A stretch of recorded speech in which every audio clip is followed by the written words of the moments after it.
Thanks, Sam. Welcome all to today's meeting. I'm Dan Kurtz-Phelan, the editor of Foreign Affairs.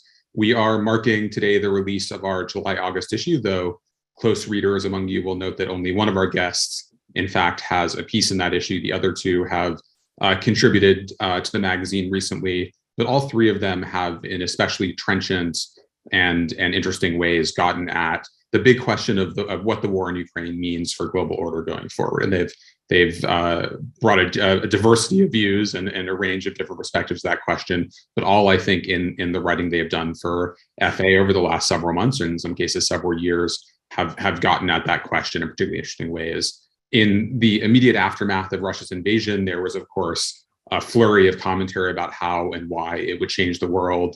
The German Chancellor Olaf Scholz talked about the Zeitenwende, the watershed for his own country's foreign policy, within days of the war's beginning. And that was of a piece with, I think, a broader set of declarations about the turning point that the war represented. But, with a few months of distance, the German Zeitenwende looks a little bit more complicated than it did at the time. And that is true of, I think, the broader declarations about what the war would mean. Those, there were some categorical statements early on and expectations that people had of how the war would progress and what it would mean. A lot of those look more complicated and in many ways more interesting as we've gotten further into the war. And as we go forward and the world grapples with the prospect of a long, grinding conflict for a matter of months or years, as food prices continue to be high and energy prices continue to be high, as Western governments consider how to sustain their commitments to Ukraine without undermining other foreign policy goals, I think all of these declarations and all of this analysis of what the war means will,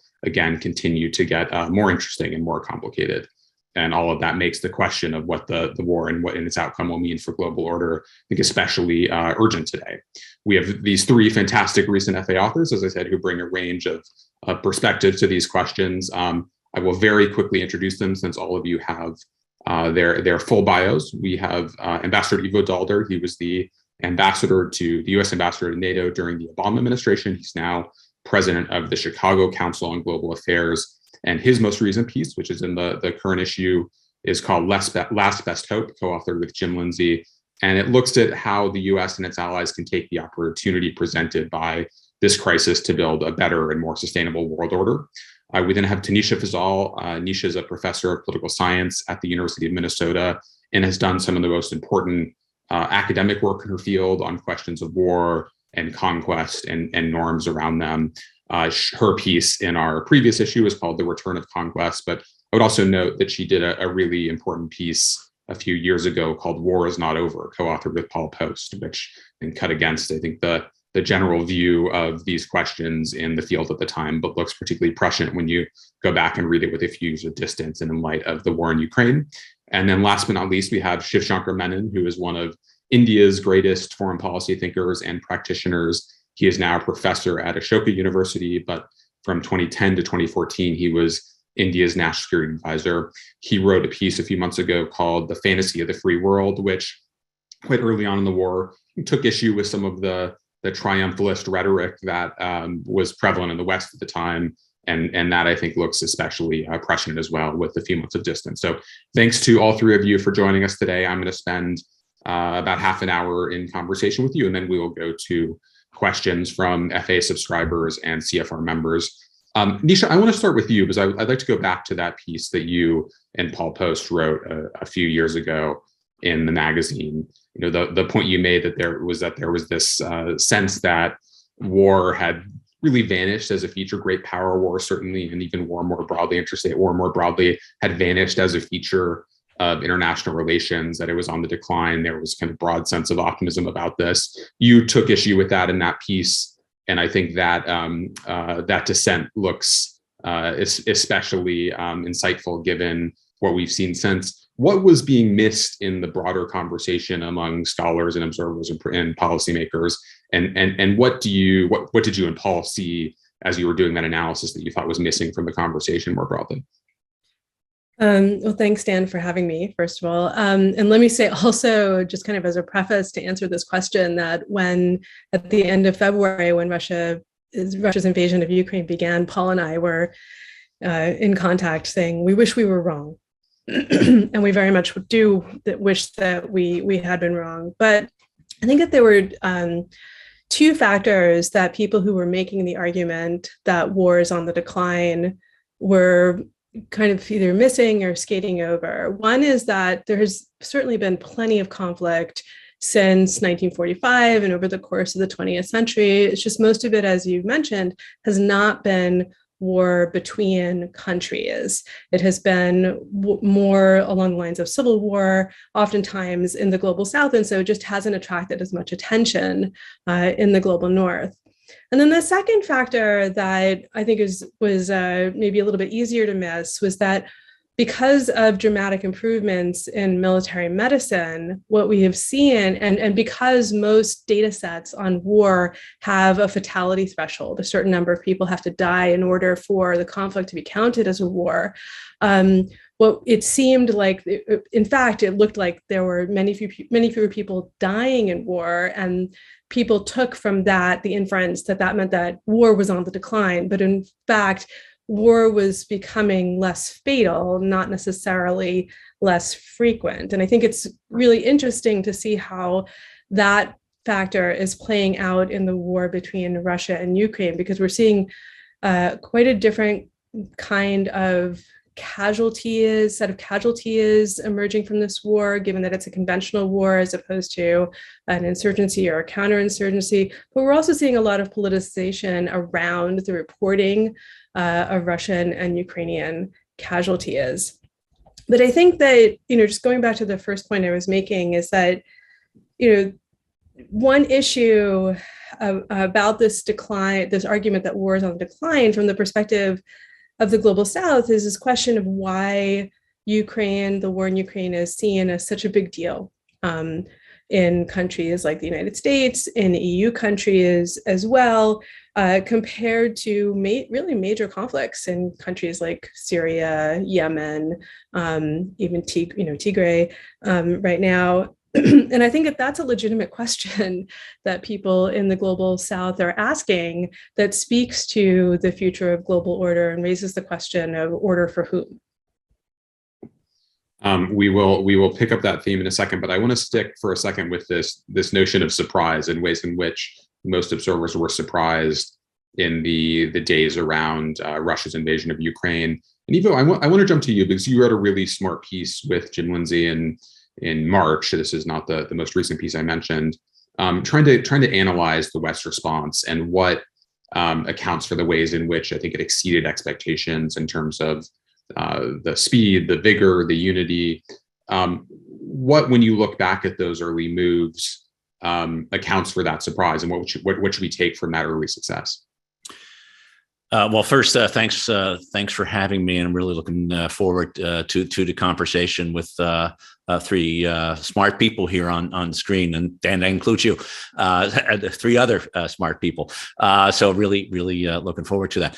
I mean, it was a surprise in part because Putin didn't count on it. I mean, Putin started the war believing two things: one, that the Russian military could beat the Ukrainian military very quickly, and he could control all of Ukraine. And second, that the Western response would be similar to the kind of response we had seen before. And there was every reason to believe that was the case, sort of both a historical and a situational one.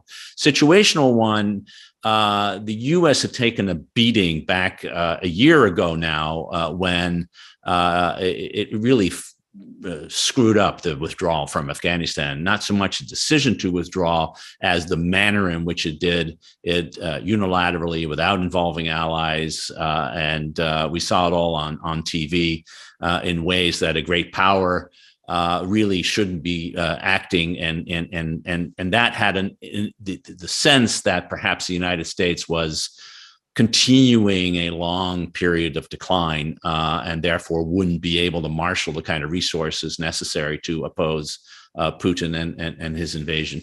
Secondly, fundamental changes in Europe going on. First, Angela Merkel, who had led Germany for 16 years, had been the principal European interlocutor with Putin, had just left the scene. A new, very novel coalition government had emerged, led by someone who didn't have the foreign policy experience, Olaf Scholz, and indeed neither did the foreign and defense ministers of Germany, clearly focused on climate and economic issues, not on foreign policy, not on national security policy. So thinking that Germany wouldn't be the leader that it would have been had Angela Merkel still been there. France facing an election, therefore Macron willing to find any way out short of having to respond to a war. Britain in disarray. Perhaps not as much as today, but it was in disarray even then. So there's expectation situationally that the West wouldn't be able to get its act together. And then secondly, the history. Putin had done things perhaps not in the scale and scope that we saw on February 24th, but he had done some pretty norm-busting things. He had invaded Georgia in 2008. He had invaded and annexed Crimea in 2014, fostered an insurgency in Ukraine for 8 years prior to the invasion. He had come to the aid of the Syrian dictator who had slaughtered his own people in 2015, and the Western response had been meek, if existent at all, including even after 2014, the invasion of Ukraine. It slapped some sanctions on it, and then went back to business as usual, including continuing building gas pipelines from Russia to Germany. So the expectation was that the West would just sort of buy this, and he was wrong. And by the way, anybody in the West who thought the same thing was wrong too. And I basically think there are two reasons. One was the scope of the effort that Putin had set off. It was a real shock to the system to see 175,000 troops marching into Ukraine, basically to snuff it out, and that led to the speech by Olaf Scholz in the Bundestag that you mentioned, the Zeitungswende, and this sense that we are back to an era in which security is defined in military terms. That hadn't been the case for 30 years or more in the post-Cold War period. And then secondly, I think credit needs to be given where credit is due. The Biden administration had, in contrast to what it had done on Afghanistan, had really spent a significant amount of time to marshal a coalition for something that they knew was coming. They had intelligence information about, and very accurate intelligence information about what was coming. They had shared it with allies. They had worked for months to put together an economic sanctions package and a whole variety of steps that basically on if and when what they expected to happen would happen, the key could be turned. And importantly, put the allies out front in many ways and said, you should lead the effort of imposing sanctions, both because it becomes more difficult to blame the United States for it, but then secondly, also a kind of leadership that unites the Europeans and Asians allies as well as the United States. And it worked. It was a remarkable set of actions that were taken, and 4+ months in, still are being held up and continued. We'll get back to some of those questions about how to sustain some of those policies, but Shankar, I wanted you to pick up on the point that Nisha made about how this looks from the global South, and the point that you made in your piece was that the kind of grand rhetoric about the free world coming together and just how much of a divergence from recent history's Russian invasion was kind of missed broader global context. So help us first of all understand what this invasion looks like with the kind of sitting in Asia and India specifically, and then help us understand what to your mind has shaped the Indian response and why some of the more critical responses to India's position in the West misunderstand India's particular mix of interests here. Well, I think thank you for having me here and for asking me in such distinguished company. I think there's 3 reasons why I think the Global South maybe looked at it slightly differently right from the beginning. One was because the negative economic impact in terms of energy prices, food prices, fertilizer prices was immediately apparent. And this hit a South which was already going through, there's a global debt crisis going on in the Global South. The IMF says 41 countries are at risk of default right now. And this has been going on for years, for the last 3 years. And despite all the G20 meetings and so on, there's been no solution. So there was some shock because of this. Secondly, but this was a war which had been going on for some time. There had been a proxy war in the Ukraine. We'd seen Crimea in 2014. Suddenly it had become a conventional war. But it still looked like a European war between Europeans for European order. And yet the price was being paid outside Europe more than. Also, it became apparent pretty soon, and the rhetoric that you mentioned about, the free world versus autocracies, that brought up all the old memories of a bipolar Cold War, which frankly, I don't think applies actually in practice. I mean, the world is far too interconnected economically. I mean, even China depends on the US in a sense, and the US on China. But it brought back all those memories of being forced to choose sides, of losing agency in the system, of having alliances determine your policy, your engagements, which frankly the Global South doesn't want, because the Global South did well out of the globalization decades. But now suddenly issues were being decided on political grounds, and Europe was paying an economic cost to impose political and economic sanctions on Russia for political reasons. So politics is in command. World is being fragmented into blocks, and they're being consolidated. We just heard what the Chinese and the Russians had said on the 4th of February about their friendship without limits, their partnership. The West was showing united will. I mean, there was the consolidation of the transatlantic alliance. It was quite clear. And the South didn't approve of the Russian invasion, certainly not. In fact, India, all of us spoke for Ukraine's territorial integrity. And I think we made it quite clear from the beginning. We didn't think that military invasion was going to solve this problem. But neither did we think that name calling or sanctions was going to help solve the problem. I think the last 4 months have proved the latter proposition correct. Sanctions have actually consolidated Putin's regime. And the people who are paying the price are people who, frankly, were not responsible for these decisions, and people in the South as well. First one, well, there's really is no real movement towards a resolution of the problem. So for the South, actually, in various ways, this posed a choice they just didn't want to have to make. From an Indian point of view, it also looked as though the West was being distracted from what is really the primary geopolitical arena, which for us is in Asia.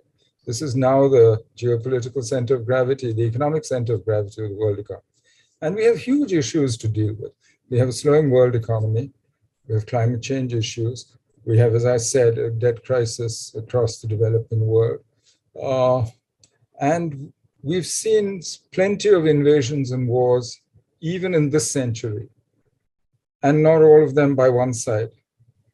So the moral argument, the moral high ground, the argument that this is somehow freedom versus autocracy, that doesn't cut much ice, especially in post-colonial societies where people have long memories.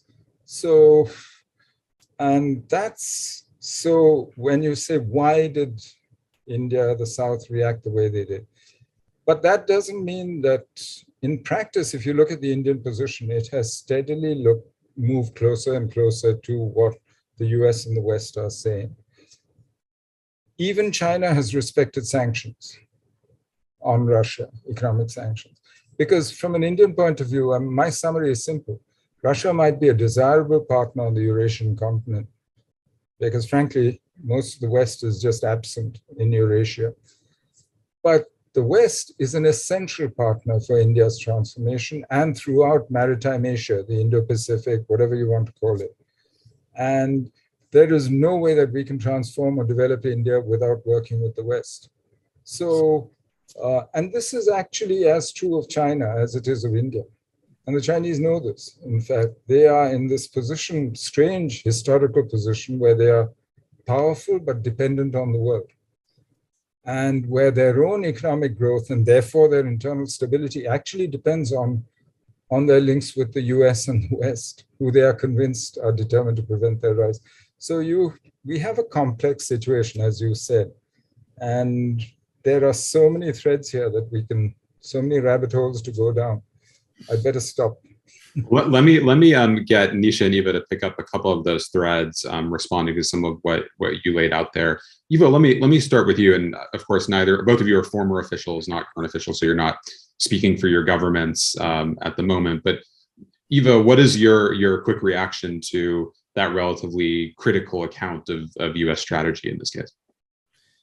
Well, I think there's no doubt that the global South is trying to focus, like everyone else, on its own interests, and that includes India, of course. Everyone is looking at this conflict and how does it affect us, me, and how does it affect our capacity to do what is important, and how does it affect our strategy for achieving what we are trying to achieve. And there's no doubt that there are externalities to the conflict that have a significant impact on countries around the world that Shankar mentioned. Global food prices are skyrocketing. Commodities writ large prices are skyrocketing at a time when the COVID economy has already stretched and stressed much of the global South for years now. The same is true with energy. So it makes total sense that if you are sitting in Nairobi, or you're sitting in Joburg, or in Sao Paulo, or in Delhi, that you look at this conflict from what does it affect us. It also makes sense, frankly, and in the newest piece that Jim and I did in the current issue, we sort of start off with that. There is a bit of hypocrisy here that a country, and it's seen as hypocrisy that a country, the United States, that invaded Iraq without UN sanction, without being in any way posing a threat to the United States, is now saying, "Oh my God, you can't do this," and having that argument with regard to Russia. And the circumstances are different, and we can spend a long time debating it all. But the reality is that if you are sitting in the places that Shankar was mentioning, you're looking at this and say, what's the difference between what Russia is doing in Ukraine and what the United States has done in a variety of other places? And who are you to tell us that now this is the one that we really need to stand up with? But previously you wanted to be on our side. So I'm deeply sympathetic to it. It doesn't mean that this wrong shouldn't be condemned, and indeed the global South has condemned it. I think still the most remarkable speech, single speech, if I had to take one in the last 5 months, was by the permanent representative of Kenya the day of the UN Security Council vote, reminding the world that changing borders by force has significant consequences for countries whose borders were drawn by others, and that if you start down this path, there is only disaster down this path. And so I'm deeply sympathetic with it. At the same time, I think what's happening is not just about Ukraine. It's about a larger fight about global European security order and the global order, and how that ends has a big impact, not only on Europe, but I would argue how it ends has a big impact on the rest of the world as well. That is a good segue to Nisha's recent piece. I mean, Nisha, you, for all of your writing over the years about trying to put Western views here in broader context, you do argue in your more recent piece that there is something fundamentally different, and the stakes are fundamentally different in this war than they were even in Syria or Iraq or some of these other cases. Explain why that's true and what you see as at stake when it comes to the norms that shape the international system. Yeah, and this touches on something, or picks up on something that Ivo was just mentioning. I mean, I think that what does make this war different is that Russia has blatantly violated not just international law. I mean, that's honestly and unfortunately not that uncommon in the context of war, but in particular, the norm against territorial conquest. And I think we have to be precise about what we mean about, or I want to be precise at least about what I mean when I talk about the norm against territorial conquest. What I'm talking about is a proscription, not prescription, so a prohibition against one country attacking and challenging the internationally recognized borders of another internationally recognized country, and in particular threatening the existence of that country, which is exactly what Russia did and continues to do, but certainly looked like Russia was really trying to take over all of Ukraine and absorb it at the start of the war at the end of February.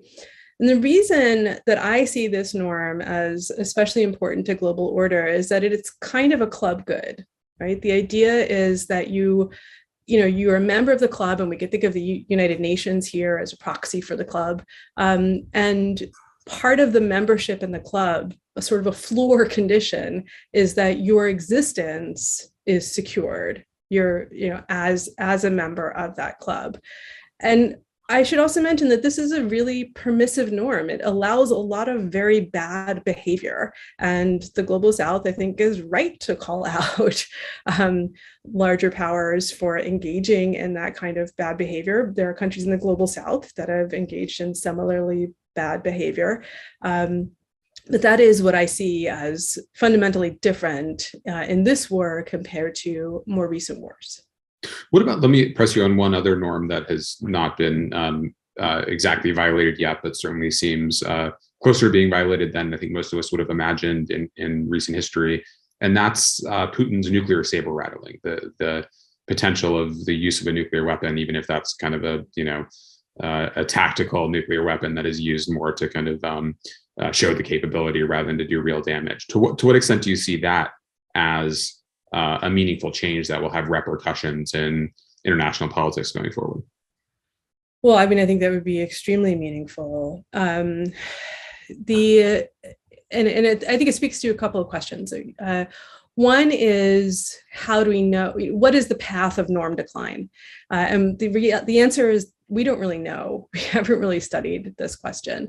So it's not a very satisfying answer, but it's an honest one. And I think the other related... We know how norms are built, but not how they fall apart. That's because we've had a kind of sense of progress on these fronts. Is that what you're getting at?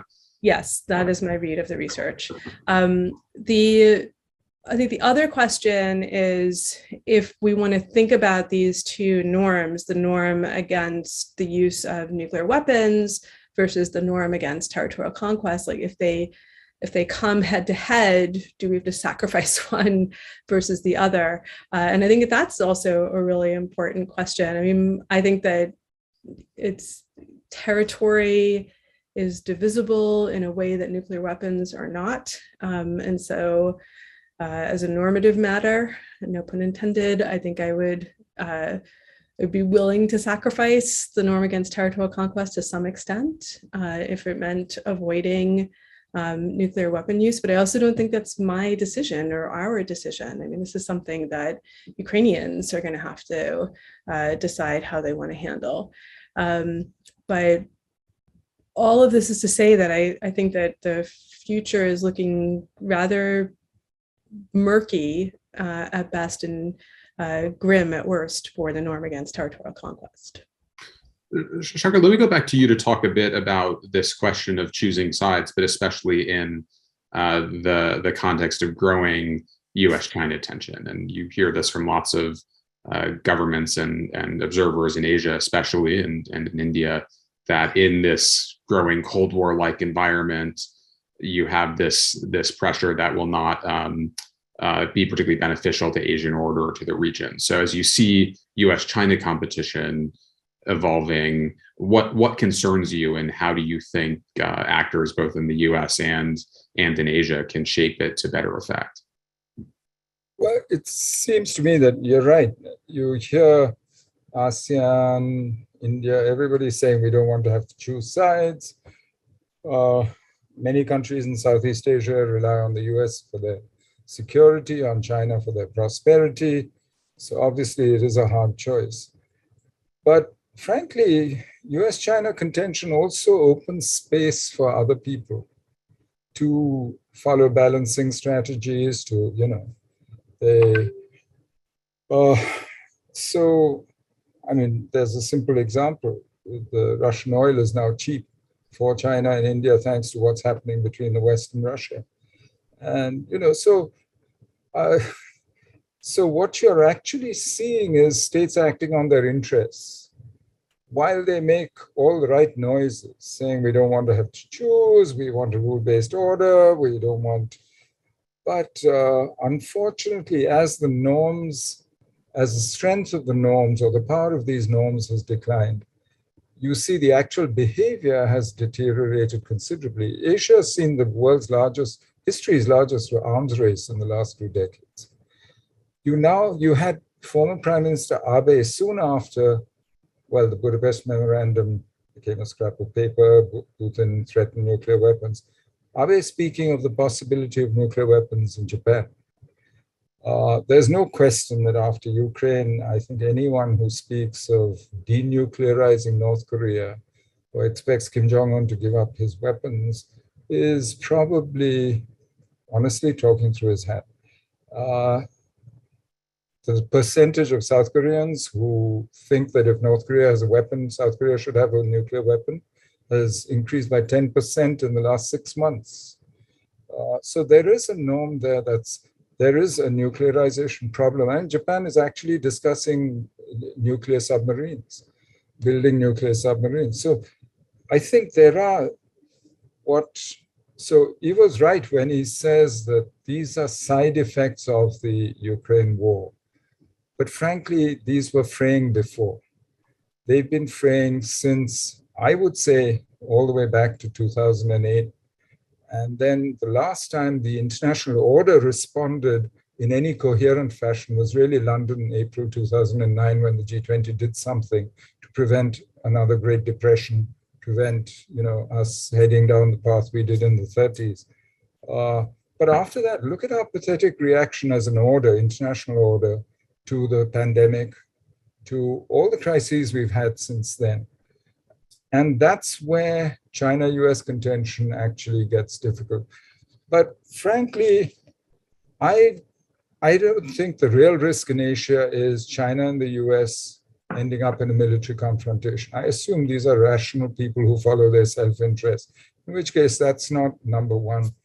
I think the real risk is that the fraying of all the norms that prevent interstate conflict between other states, but also internally, increasing numbers of, you can see what happened in Myanmar. There's no international response. You can see a fraying of all the things we took for granted between states, but within states as well, and a shift in the internal politics, which I think is more worrying. And as states start feeling that they can get away with behavior like this, it gets more and more murky. And that's where I think the risk comes, especially where in maritime Asia, where there is a problem of maritime security, and where so much of our trade, our energy depends on the freedom of navigation in these waters. Ivo, let me go quickly to you before we go to questions from folks listening. You, in your more recent piece with Jim, Last Best Hope, argue that the US and its democratic allies especially have a renewed opportunity at this moment to make up for some of the mistakes that we have made since 2008, but also probably more importantly since the end of the Cold War. What will it take to do better this time? And do you see early signs that we've started to figure this out, or are you worried about the trajectory we're on? I'm worried about the trajectory we're on in the way that Shankar mentioned the internal politics of it. But I do think, and that's why we wrote the piece. We had a golden opportunity after the end of the Cold War to really find a way to strengthen the norm-based, rules-based international order that had, in some ways, been limited by the Cold War competition between the East and the West, between the United States and the Soviet Union. And with the collapse of the Soviet Union and the collapse of the Soviet Empire, there was this opportunity that America, as powerful as it was, with allies around the world, could have used the power that it had in order to strengthen a rules-based order, to work together with countries from around the world, and as we argued, squandered that opportunity through a whole series of misunderstandings about how the world actually operated. There is, at least the basis of trying to restart this today with this remarkable unity that we have found in the West, and it is a Western unity that I recognize does not extend to parts of the global South, but it is the foundation of a larger effort to rebuild a rules-based order in which not just the global South, but frankly, China could also play a part.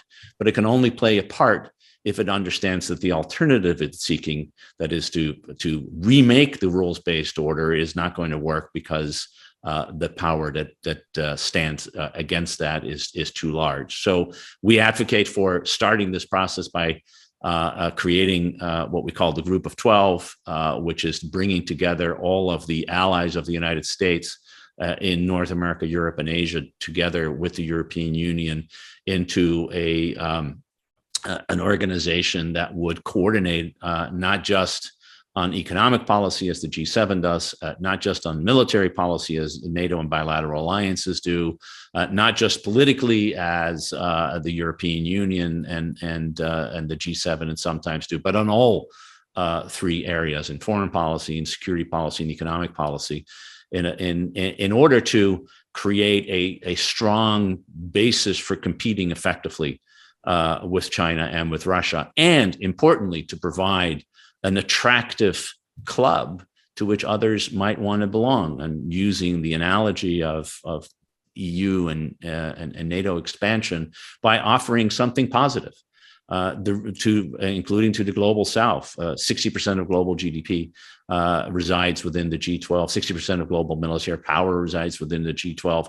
Being part of this club that actually wants you as a positive member rather than as a client state, which is how China has treated many of its partners, is something that an India, a Brazil, a South Africa could find attractive if by being part of that club, they also have a real voice, and that is changing the nature of the dynamic among the states themselves, which will be necessary in a way that, frankly, the last 30 years we haven't acted in the best interest, I think, of the United States, of the club, or indeed of global order.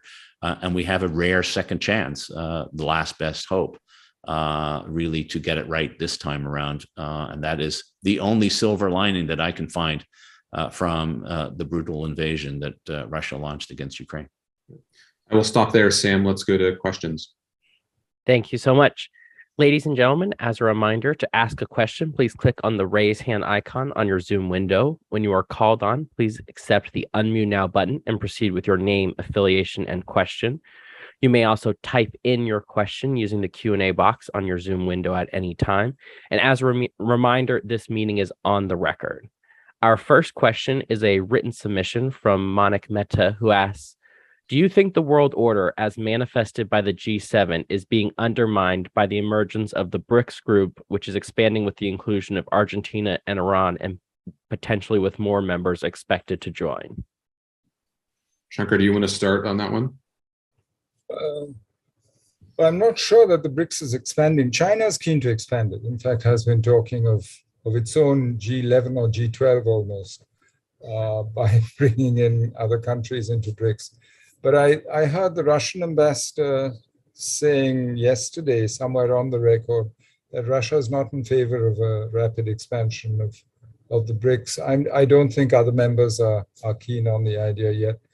I don't see BRICS, and certainly for India, for Brazil, for South Africa, we've consistently worked to make sure that the BRICS is not seen as being in opposition to the G7. After all, if you look at Prime Minister Modi attended a BRICS summit, and within 3 days, he was an invited guest at the G7 as one of the 5 people who were invited to the outreach. So I think the last thing that we would want is for BRICS to become seen as an anti-Western bloc or the basis of a future anti-Western bloc. BRICS has been successful where it concentrates on common economic interests, in starting a new development bank, for instance, or in working on towards energy security, for things like that. But otherwise, it stayed clear of the politics of the day. And so we have to see how it'll evolve. But I don't see it as being a credible opposition to the G7. No way. Sam, let's go to the next question. Our next question is another written submission from Lori Garrett, who asks, is there any hope in this environment of collaboration on supranational issues, aka climate change, pandemics, financial collapse, cybersecurity, or are we doomed to see a succession of global scale crises addressed poorly on national or small lines basis? Nisha, do you want to start there, and then Evo, you can jump in as well if you'd like. Sure. I think this is a great question, and when you think about the pandemic, for example, one of the big questions is why didn't we, in the face of what was clearly a major global catastrophe, why didn't we see more in the way of global cooperation? And I don't mean to make a joke of this, but the response doesn't give me very much hope for the alien invasion, right? I think that the best hope is kind of along the lines of what Laurie Garrett is suggesting. I think that some of the best responses, certainly when it comes to global health, have really occurred on a regional basis, or there's more potential on a regional basis. I think, for example, the Africa CDC has done pretty well, historically, not so much lately, but historically, Brazil has been a leader in South America in terms of regional global health. I think on that dimension, there's maybe some hope on the regional basis. I'm less confident on the climate change dimension, which I actually think is really the existential crisis of our time. But I think one of the interesting things that we're seeing, and we saw this a little bit with respect to COVID too, is an increased diversity of non-state actors, by which I don't just mean NGOs like the Gates Foundation, but I also mean subnational actors like states or administrative units like states in the US, but also cities that are really taking on the lead in the way that they don't see states doing. So that's where I would place my best hope. I think Nisha's exactly right that if you're going to rely on sort of nation states to collaborate in order to deal with global problems, the only way that's going to happen is if you can convince those states that it is in their interest to do so, and not to look at this in a competitive framework. And one of the reasons COVID became what it was is because the Chinese government did not open up, did not collaborate, did not find a way to look at this as a global problem, but it saw it first and foremost as a national problem. And then everybody else did the same thing afterwards. The same is on climate change. It is a bit of after you. I will do the right thing, but only after you do your right thing. And within that competitive environment, which is the nature of international politics, and it's been for a very long time, finding collaboration to deal with global problems has always been difficult, and will remain so. So then the question is, which actors can act? And I think Nisha is exactly right that on issues like climate change, having other actors be part of it, frankly, the business community, I would add as well, cities, county and other governments, a bottom-up approach, if you want, that may have a much bigger impact because of the absence of national governments doing what it takes. If you look at the U.S. debate on climate change at the national level, all you can do is bury your head in the sand. But if you look at the regional even the U.S. regional debate, if you look at what's happening in cities and other places, and even to some extent, and I underline some, big business, things look a little bit healthier. But the reality is you're not going to get collaboration if the competitive instincts outweigh the short-term competitive instincts outweigh the long-term need for working together. Sam, let's go to the next question. Our next question is an audio question from Fred Hochberg. Oh, goodness. Part of what the Ukrainian conflict revealed, I think, is a certain anti-Western view by a number of developing countries, some of the Mideast. And I wonder, do you think that the West is able to adjust our behavior to modulate or mitigate some of that anti-Western sentiment that the non-Western world feels that this crisis seems to have revealed? Ankur, why don't we start with you on that one? I couldn't hear the question, frankly. I think the core of it was what the West can do to allay some of the concerns and resentments and legitimate gripes of much of the non-Western world. I think to start with, deal with the issues of the non-Western world. Apply as much effort to stopping the war in Yemen, which frankly is possible theoretically, as we do to finding a good outcome in Ukraine. Deal with the developing country debt crisis. I mean, at least reschedule, restructure these debts. Do something about food prices. I mean, Indonesia, as chair of the G20, has been trying to work with Ukraine and Russia, but it would help if the rest of the world also helped to break the blockade in the Black Sea and got food, fertilizer out, and that would help. So for me, that's the simple answer. Build credibility by addressing the issues of the South. Nisha, Ivo, anything you would add? I would just add that, China has really been increasing its footprint in the global South over recent years. And I think that there is an opportunity for the West to behave along the lines of what Shankar suggested, that would help bolster the kinds of aims that Ivo and Jim Lindsay are suggesting in their piece. And Ivo, I suppose your piece is in some ways a blueprint for doing exactly what Fred lays out. Yeah, I mean, importantly, I think it's not only addressing the issues that are important to the global South, but actually behaving in ways that is consistent.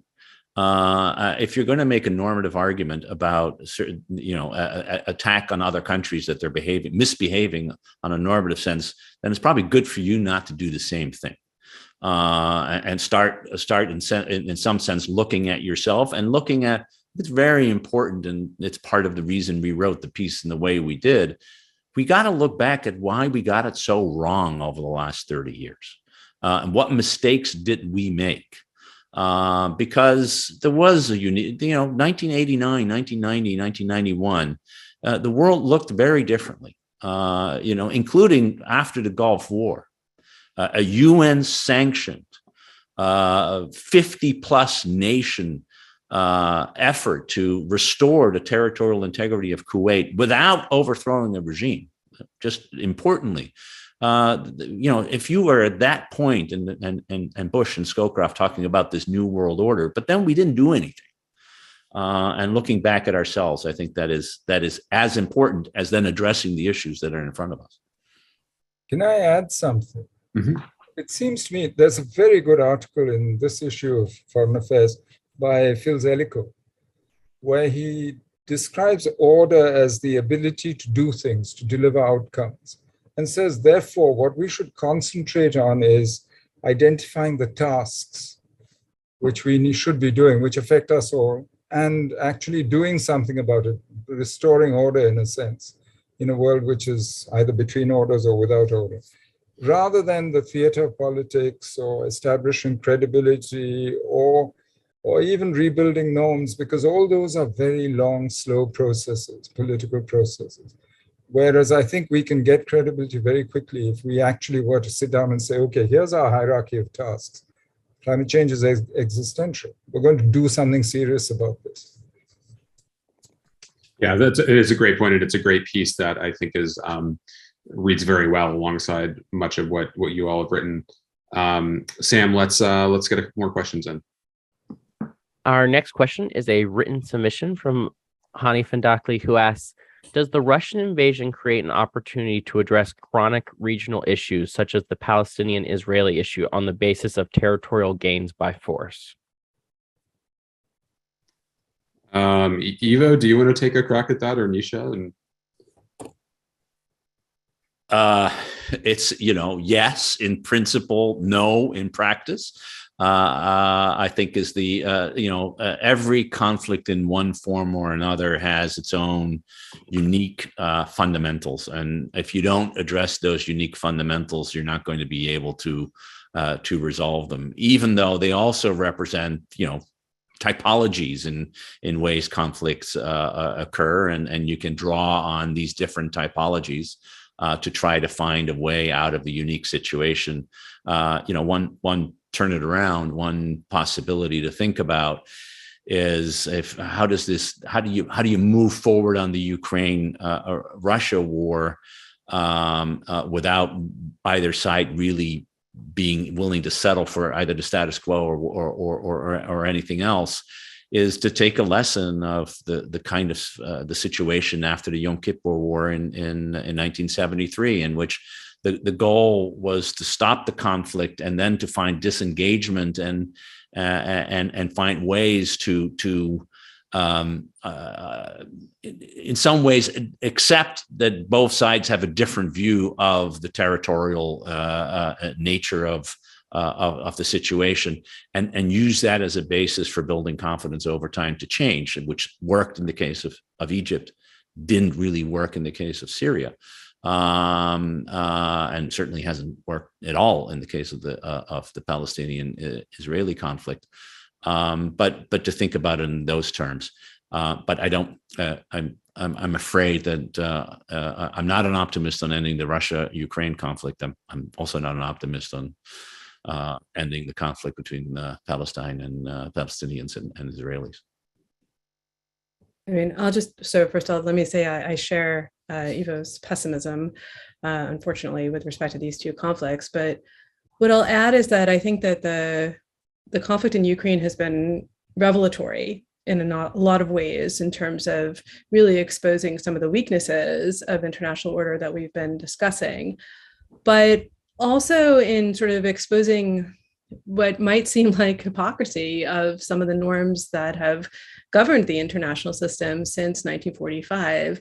And one of the reasons that I was saying earlier that I want to be precise about the norm against territorial conquest is because it is very much a norm against taking the territory of an internationally recognized state. And Palestine's recognition is very contested. And it's one of the reasons why Palestine has been lobbying so hard and so long to become a member of the United Nations, which it's not, although it's recognized as a state by the GA, and that gives it some rights. So I think that actually points to a real difference between those two conflicts, at least in the eyes of international law, that make it challenging to draw some lessons from one and apply them to the other. Sam, let's get one last question in. Our next question is a live question from Roy Pettis. Hi, Roy Pettis, nearing the end of my fellowship here at CFR as the National Intelligence Fellow. I guess it may be strange to think about post-Ukraine war, but knowing that Putin could end it whenever he decides that he's satisfied with what he's doing, I do find myself wondering, is there any way to bring Russia back into the international order? Or are we faced with what we've sort of seen from Russia since 2006, a belief that they must break the international order somehow in order to not be at the bottom of the heap? Ivo, let me have you start on that, and then we'll give Nisha and Shankar a quick chance to sum up. I mean, Roy's right that Putin can end this war right now, but that would also mean he has to withdraw his troops from the territory he's occupied. And there's even a question of how far that is. Is it to the February 24? Is it to 2014? What are the lines? And how that ends, in fact, is part of the question. Then leads to what the relationship is between a post-war Russia and at least the rest of the European security order.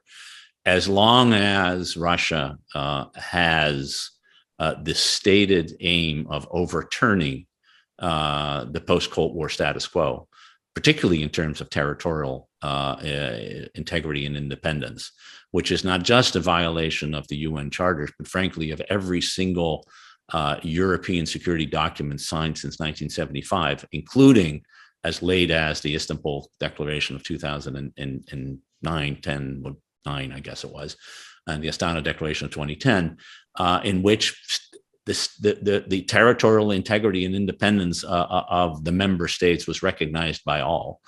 If that doesn't happen, it's very hard to come back into the European security order as a full and a participant. So it really does matter how the war ends, and frankly, what happens to Russian ambitions after that. And in my view, that probably has something to do with who leads Russia, and that in many ways we're not going to find Russia back in to the system until we live in a post-Putinism world, which will take a while.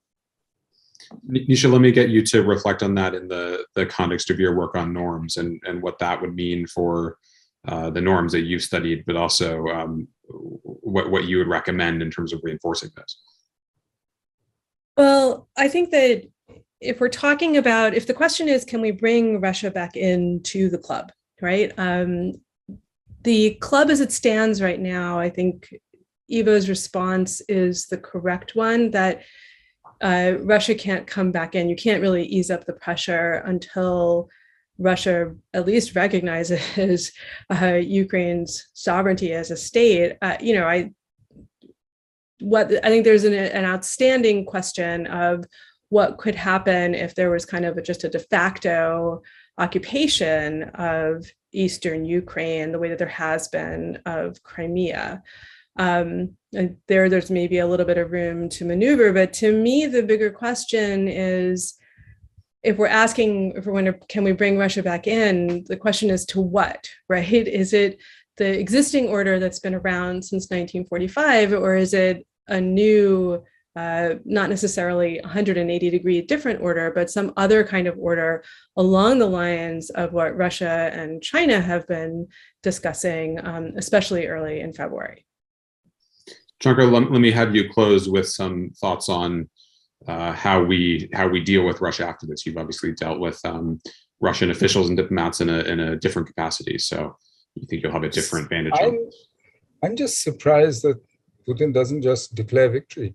He's got 1/5 of Ukraine. He's got a land bridge to Crimea. He's got fresh water sources for the Crimea. He's, and sit tight, and then negotiate for the rest. But the larger issue, I think the problem is that there's too many people changing the status quo. There are too many revisionist powers in the European order right now. After all, Sweden, Finland joining NATO is also a change in the situation. I mean, you look at Hungary's positions, you look at Poland, nobody likes the status quo. And this is writ large globally. When you look at the globe as a whole, global order as well, all the powers are revisionist powers today. And this is highly unstable. And this, for me, is what really worries me. And this is why, for me, this is a world adrift. It's between orders. So can Russia be brought into the club? That assumes a club exists. I don't see that club today. And I'm sorry to end on such a pessimistic note, but the way I see it, we have to build the club. Now, whether we do it the way Ivo says, a purely Western club and then open it up, or we do it in some other way, ultimately it will have to include all these people who today we think are antagonists, because without them, it's not going to, given the balance of power today. The fact is that, the world is multilateral economically, but unipolar militarily. and completely confused politically. So we need a club that accommodates all this. I wish us luck. Well, I think you all have left me with ideas for new pieces to commission from each of you. So thank you for that, as well as for joining us today and for really the fantastic pieces that you all have done for foreign affairs in the last few months and last few years. And we'll look forward to getting you back in the magazine. Thanks to everyone for joining us. And we will see all of you back later this summer or in early fall. Thanks all.